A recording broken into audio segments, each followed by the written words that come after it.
This is Vikas Iqbal from tracks. आज video में हम डिस्कस करेंगे यूपीएससी इंडिया का जो एग्ज़ाम है और पाकिस्तान में जो सीएसएस का एग्ज़ाम है, इसके अंदर सिमिलैरिटी क्या है और डिफरेंट क्या है।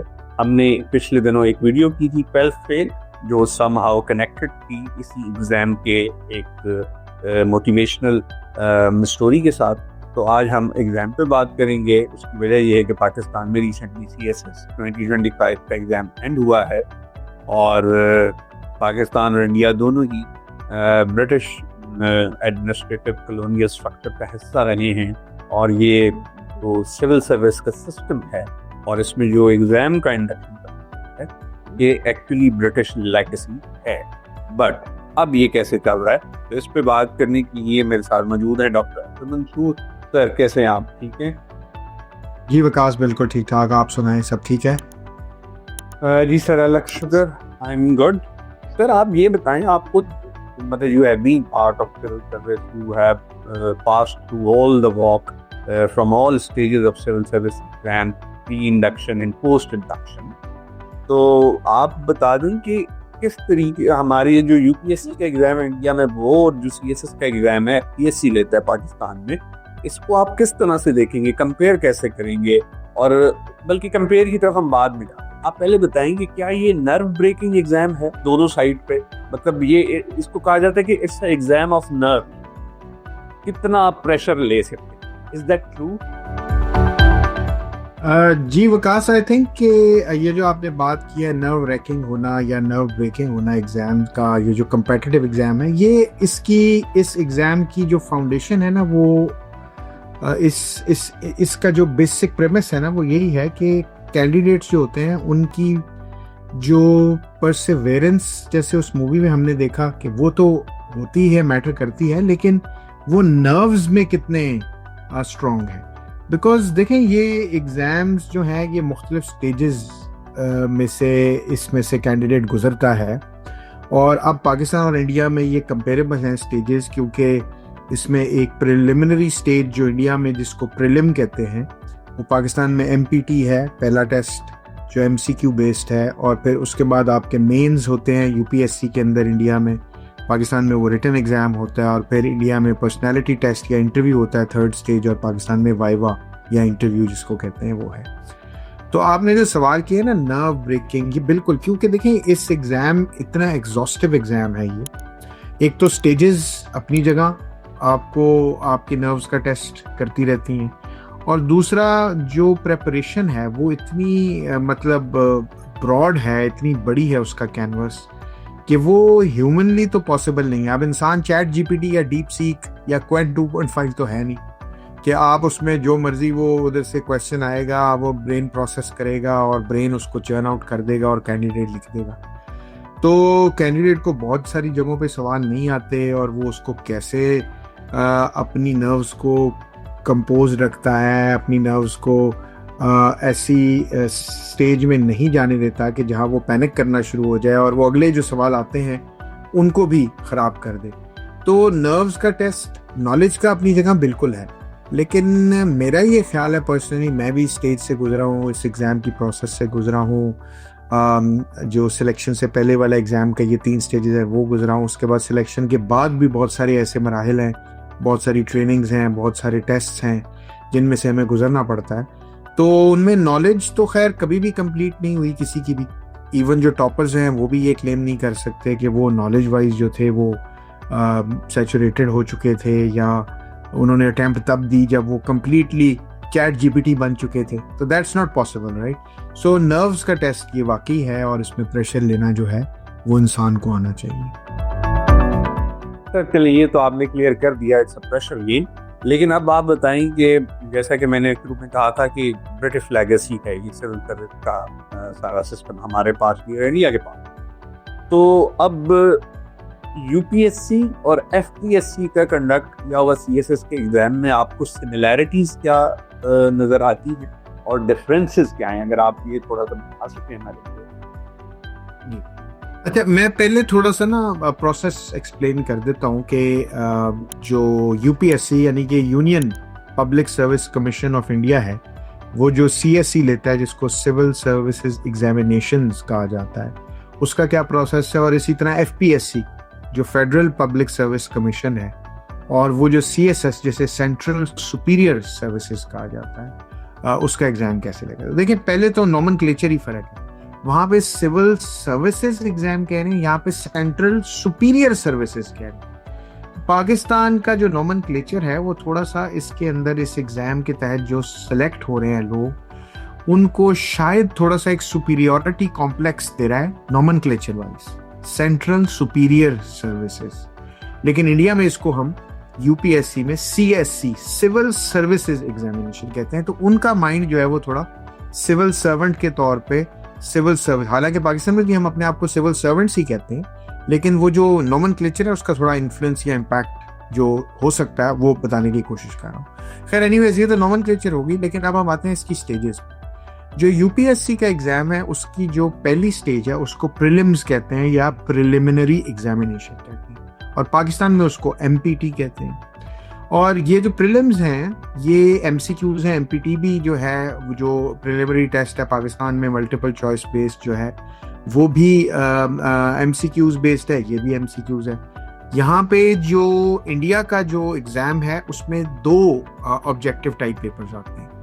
एक को वो जनरल स्टडीज पेपर 1 कहते हैं और दूसरे को वो जनरल स्टडीज पेपर 2 कहते हैं, जिसको CSAT भी कहते हैं, जनरल स्टडीज पेपर 2 को। CSAT जो है वो सिविल सर्विसेज एप्टीट्यूड टेस्ट कहा जाता है, और वो सिर्फ वो 200 मार्क्स का है, और पहला वाला भी जो जनरल स्टडीज का है वो भी 200 का है। पाकिस्तान में ओवरऑल 200 का है MPT। तो पाकिस्तान में मेरा ख्याल है जो उन्होंने अभी पासिंग मार्क्स रखे हैं वो 66 हैं, 33%। इंडिया में जो GS जनरल स्टडीज पेपर 2 जिसको CSAT भी कहते हैं, सिविल सर्विसेज एप्टीट्यूड टेस्ट, वो पासिंग मार्क्स उसमें लेने जरूरी हैं, यानी कि 33% और 66 आउट ऑफ 200। लेकिन जो GS1 है जिसको जनरल स्टडीज 1 कहते हैं, उसके अंदर वो पासिंग के लिए नहीं है, बल्कि उसमें वो आपकी रैंक, वो आपकी उसमें आपने ज्यादा से ज्यादा मार्क्स लेने हैं ताकि आप नेक्स्ट स्टेज में जाएं ओवरऑल। अच्छा, अब ये पाकिस्तान में जो अगर आप 66% लेंगे तो आप अपने रिटर्न के लिए क्वालिफाई कर गए। उधर भी आपने ये जो CSAT में अगर 33 ले लिया तो आप क्वालिफाई कर गए। लेकिन साथ साथ GS1 जो है उसमें आपने कोशिश तो करनी है ज्यादा से ज्यादा लेने, लेकिन वो हर साल एक कट ऑफ उसका डिफाइन करते हैं। वो कट ऑफ जो है वो 90 मार्क्स से लेके 110 तक तकरीबन पिछले कई सालों से आ रहा है, यानी कि 90 आउट ऑफ 200 उसकी मिनिमम, और 110 तक ये रेंज में अगर आप कट ऑफ के अंदर आ जाएं तो आप नेक्स्ट स्टेज में, GS2 में आपने 33% लिए हों और GS1 में आपने 90 से 110 के दरमियान लिए हों, तो आप नेक्स्ट स्टेज में चले जाते हैं। लेकिन अगर आप कट ऑफ से नीचे आ जाएंगे 90 से नीचे, तो और GS2 में आपने 33% भी लिए हो, तो आप मेंस के लिए क्वालिफाई नहीं कर सकेंगे। पाकिस्तान में आप 33% यानी कि 66 आउट ऑफ 200 MPT में ले लेंगे तो आप मेन में या रिटर्न एग्जाम में चले जाएंगे। अब हम जाते हैं रिटर्न और मेंस के कंपैरिजन में। जो मेंस हैं UPSC के, उसके अंदर 9 डिस्क्रिप्टिव पेपर्स का एग्जाम वो लेते हैं, जिसमें 7 जो हैं वो काउंट करते हैं रैंकिंग के लिए। रैंकिंग जो है वो 1750 नंबरों पे होती है 1750 में, और पाकिस्तान में 5 कंपल्सरी एग्जाम्स हैं और बाकी आपने ऑप्शनल्स जो हैं वो आपने 6 कंपल्सरी एग्जाम्स हैं और 600 आपने ऑप्शनल्स में से लिए। तो पाकिस्तान में 1200 नंबर हैं और उधर 1750 हैं मेंस में और रिटर्न के अंदर। पाकिस्तान में मैंने आपको बताया रिटर्न एग्जाम कहते और इंडिया में उसको मेंस कहते हैं। अच्छा, अब वहाँ पे स्ट्रक्चर ये है कि जो 9 डिस्क्रिप्टिव पेपर्स हैं उसमें एक पेपर A है जो कंपल्सरी इंडियन लैंग्वेज का है और ये क्वालिफाइंग नेचर का पेपर है 300 मार्क्स का।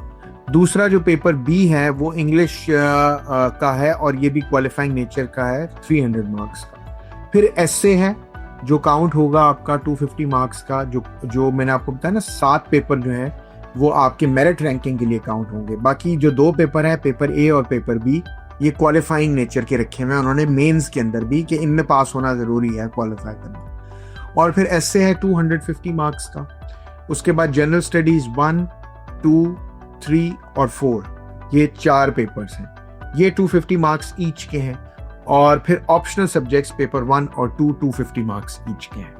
तो ये आपके 4 और 1 5 और 2 7 पेपर्स रैंकिंग में यानी कि मेरिट रैंकिंग में काउंट होंगे, और 2 आपके जो मैंने पेपर ए और paper B compulsory Indian language का और इंग्लिश का जो बताया है वो आपके हैं क्वालिफाइंग नेचर के। पाकिस्तान में जो 6 कंपल्सरी हैं उसमें इंग्लिश एसे है, इंग्लिश प्रेसी एंड कॉम्पोजिशन है, इसके अलावा करंट अफेयर्स या पाकिस्तान अफेयर्स या जनरल साइंस एबिलिटी है और इस्लामिक स्टडीज़ है। वहाँ पे इंडिया में जो है वो जनरल स्टडीज़ में डिफरेंट टाइप्स हैं, वो अब मैं इतनी डिटेल में शायद इस वीडियो में नहीं जा सकता, लेकिन ये आपके रैंकिंग के लिए काउंट हो रहा है। और ऑप्शनल में आपने अपनी मर्जी के 600 वो जो ग्रुप्स बने हुए हैं उसमें से सिलेक्ट करने हैं। जैसे आप 2 हिस्ट्रीज नहीं रख सकते, या आप IR के साथ इंटरनेशनल लॉ नहीं रख सकते, इस किस्म के डिफरेंट हैं। पब्लिक एड के साथ पब्लिक पॉलिसी नहीं रख सकते, कुछ 100 मार्क्स के हैं, कुछ 200 मार्क्स के हैं। लेकिन इंडिया में सारे सब्जेक्ट्स 250 मार्क्स के हैं, यहाँ वहाँ पे 100 200 का नहीं होना चाहिए। जी सॉरी, कुछ कहना चाह रहे हैं? Yes, I understood your point कि 250 मार्क्स जी 250 मार्क्स, ठीक है। अच्छा, अब जो क्वालिफाइंग है उसमें आपने पेपर ए और बी वो जो बताए हैं उसमें आपने 75 आउट ऑफ 300 लेने हैं। पेपर ए जो इंडियन लैंग्वेज का है और जो पेपर बी जो है जो इंग्लिश का है उसमें आपने 75 से कम आउट ऑफ 300 आप नहीं ले सकते दोनों में। तो अगर आप वो क्वालिफाई कर जाते हैं यानी कि 25% मार्क्स उनमें ले लेते हैं और बाकी फिर आपके जो 7 पेपर हैं उसमें आप ज्यादा से ज्यादा नंबर लेते हैं, तो फिर आप मेरिट में ऊपर आने के लिए, क्योंकि अगली स्टेज में आपने जाना है और अगली स्टेज जिसको वो पर्सनैलिटी टेस्ट कहते हैं या इंटरव्यू होता है वो 275 नंबर का है। पाकिस्तान में वो जो अगली स्टेज है जिसको इंटरव्यू या वाइवा कहते हैं या इंटरव्यू कहते हैं वो 300 नंबर का है। तो वहां 275 और यहाँ पे 300। तो फर्क ये आ रहा है कि पाकिस्तान में जो MPT है वो 200 नंबर का है, वहां पे जो MPT प्रीलिम्स कहा जाता है वो 400 नंबर का है। इसी तरह जो मेंस हैं वो पाकिस्तान में रिटन कहा जाता है वो 1200 नंबर के हैं, वहाँ पे 1750 के हैं। और जो यहाँ पे वाइवा है पाकिस्तान में वो 300 का है और इंडिया में 275 का है। इस पे जो टोटल मेरिट बनता है इंडिया में वो 1750 प्लस 275 2025 नंबर पे बनता है, और पाकिस्तान में वो 1500 पे बनता है, 1200 रिटन का और 300 वाइवा का। और फिर मेंस और इंटरव्यू के काउंट होते हैं। प्रीलिम्स तो सिर्फ आपकी नेक्स्ट स्टेज में जाने के लिए, MPT नेक्स्ट स्टेज में, उसके मार्क्स काउंट नहीं होंगे, चाहे उसमें आपने 200 आउट ऑफ 200 लिए हो पाकिस्तान में, और इंडिया में चाहे आपने उसमें 400 आउट ऑफ 400 भी लिए हो, वो आपका इन्फ्लुएंस या इम्पैक्ट नहीं करेगा। इंडिया में 10 से 12 लाख लोग जो हैं वो MPT के कैंडिडेट्स अप्लाई करते हैं, और उसमें से प्रीलिम्स में तकरीबन 5 से 6 लाख अपीयर होते हैं, और उसमें से 10 से 13 हज़ार जो है वो प्रीलिम्स को क्वालिफाई करते हैं 5 से 6 लाख में से, और फाइनल जो 2000 के करीब जो हैं, 2000 से 2200 2500 2300 2400 के करीब जो है वो इंटरव्यू में जाते हैं, और उसमें से 700 से 1000 सिलेक्ट होते हैं। पाकिस्तान में तकरीबन 35 से 40 हज़ार के करीब फिगर है जो MPT के लिए जो अप्लाई करता है, और उसमें से 20 से 25 हज़ार MPT में आता है, और उसमें से तकरीबन कोई डिपेंड करता है कभी 1000 कभी 1200 15,000 जो है वो रिटन में अपीयर होता है, और फिर उसमें से जो रिटन क्वालिफायर्स होते हैं वो कोई 700 800 या इससे भी नीचे होते हैं, 500 भी हो जाता है, और फिर फाइनल 200 से 300 के दरमियान वेरी कर रही होते हैं, कभी 200 सवा 200 240 270 सीटें होती हैं। तो India is much more competitive in terms of number, जो उसका पूरा स्पैन है नंबर्स का, फिर उसका जो प्रीलिम्स है वो भी टफर है, ज़्यादा बड़े टेस्ट हैं, ज़्यादा लंबे, ज़्यादा एग्जॉस्टिव हैं, और फिर उसके जो मेंस हैं उसमें भी आपको क्वालिफाइंग अलहदा हैं, प्लस आपके वो जो है जैसे पाकिस्तान में भी कंपलसरी क्वालिफाइंग है ना, समझे कि उसमें आपने पास होना ही होना है, लेकिन आपके वो नंबर भी काउंट हो रहे हैं, ये क्वालिफाइंग नंबर काउंट नहीं हो रहे यहाँ पे इंडिया में। तो इधर जरा और ज्यादा कंपटीशन बन गया है लेवल प्लेइंग। ये आपने काफी कॉम्प्रिहेंसिव बता दिया हमें, और इससे समझ ये आ रही है कि जो इंडियन सिविल सर्विस एग्जाम के अंदर इंडक्शन है PSC के रूल्स के मुताबिक, वो मल्टी लेयर है और वो एक कॉम्प्लेक्स इंटरडिपेंडेंस है तीनों स्टेजेस के ऊपर। उसके कंपैरिजन में जो CSS है वो लेस कॉम्प्लेक्स है in comparison to UPSC civil service exam. अच्छा, अब एसए का पेपर जो है पाकिस्तान में भी सबसे ज़्यादा ड्रॉप आउट फेलियर रेट जो है सीएसएस के एग्जाम में एसए के पेपर में होता है, और ये चीज़ इंडिया में भी देखने में आती है। इवन मूवी में अगर हम बात करें तो मूवी में भी एसए का पेपर दिखाया गया है कि वो एक्साइटमेंट में जो मनोज शर्मा है वो टूरिज्म इन इंडिया वाला है, एसए टेररिज्म इन इंडिया पे लिखा, राइट। तो एसए के पेपर को अब आपने यकीन देखा होगा कि यूपीएससी का पेपर है, उसमें 2 एसे लिखने हैं, 125 ई, 2 सेक्शंस हैं और घंटे वही 3 है, और यहाँ पे 100 मार्क्स का एक एसे लिखना है और 3 आते हैं। तो इसका जरा आप बताएं थोड़ा, सिर्फ एसे स्पेसिफिक बात करें। हाँ, अच्छा, अब एसे भी जो है वो इंडिया में टफर है थोड़ा, वो थोड़ा नहीं बल्कि काफी टफ है। वो इसलिए कि आपने 3 घंटे में 1200 वर्ड्स, 1000 से 1200 वर्ड का एसे लिखना है, 2 एसे लिखने हैं, मिनिमम 1000 वर्ड्स हैं, और वो रेंज आपको देते हैं 1000 से 1200।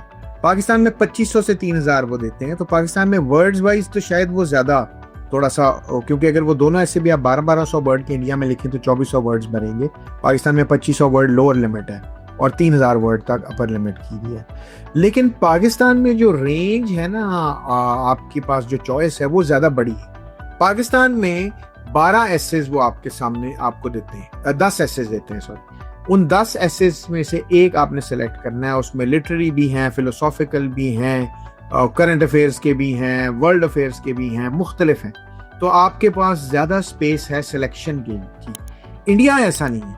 इंडिया में जो पार्ट 1 है ना एसे का, सेक्शन ए जिसको वो कहते हैं, उसके अंदर जो है वो ज्यादा लिटरेरी, फिलोसॉफिकल, बड़े काइंड ऑफ टॉपिक्स आते हैं। जैसे कि 2024 का एक टॉपिक था, forest precede civilisation and deserts follow them.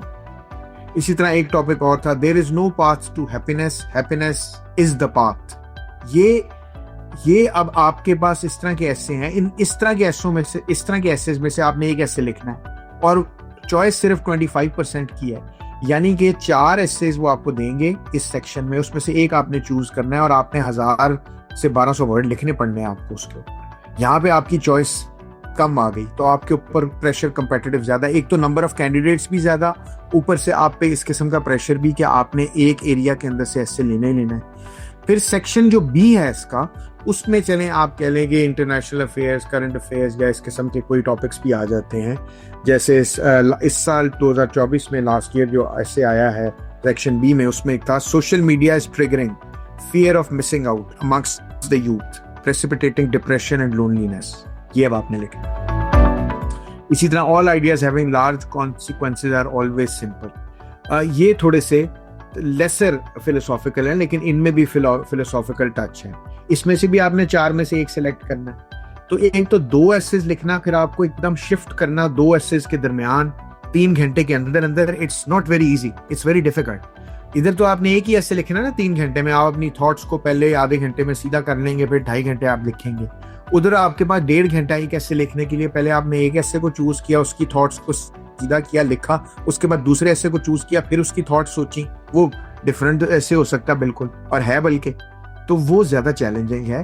Pakistan में ये इतना, पाकिस्तान में जरूर इन टर्म्स ऑफ लैंग्वेज की कमांड के लोगों का फेलियर रेट ज्यादा है, शायद टॉपिक को समझ भी ना पाते हो, वो भी इशू होगा।